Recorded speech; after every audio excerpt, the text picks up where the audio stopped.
பொதுவா ஒரு நிறுவனம் இந்த மாதிரி லே ஆஃப் அறிவிக்கும் போது ஆர்டிஃபிஷியல் இன்டெலிஜென்ஸ் அப்படிங்கிற ஒரு டேர்மை யூஸ் பண்ணியிருக்காங்களான்னு கேட்டா கிடையாது.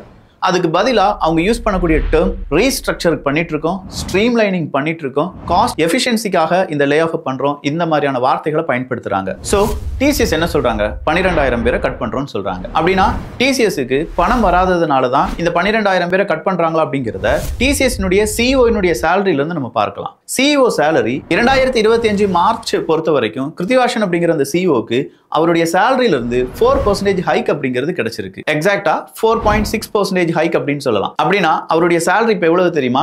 26.52 கோடி ரூபாய். ஒரு வருஷத்துக்கு அந்த மனுஷனுக்கு கிடைச்ச சேலரி 26 கோடி ரூபாய். இதுல அவங்க பேஸ் சேலரி 1.39 கோடி அப்படின்னும், பெனிஃபிட்ஸ் அப்படிங்கறத 2.12 கோடியாகவும், கமிஷன்ஸ் அப்படிங்கறத 23 கோடியாகவும் தான் கொடுத்திருக்காங்க. அப்படிதான் அவருக்கு 26 கோடி ரூபாய் கிடைச்சிருக்கு. சோ டிசிஎஸ் சொல்லக்கூடிய காரணம் என்ன தெரியுமா?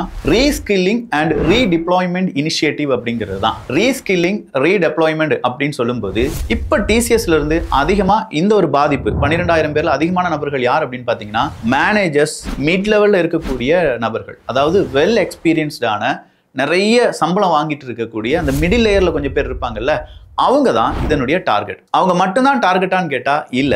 அடுத்த ஒரு வருஷத்துக்கு பெரிய லெவல்ல டிசிஎஸ்ல ஒர்க் பண்றவங்களுக்கு, அதுவும் இந்த மிடில் லேயர்ல இருக்கிறவங்களுக்கு ஒரு சேலரி ஹைக் அப்படிங்கிறது இருக்க வாய்ப்பு இல்லை அப்படின்னு சொல்றாங்க.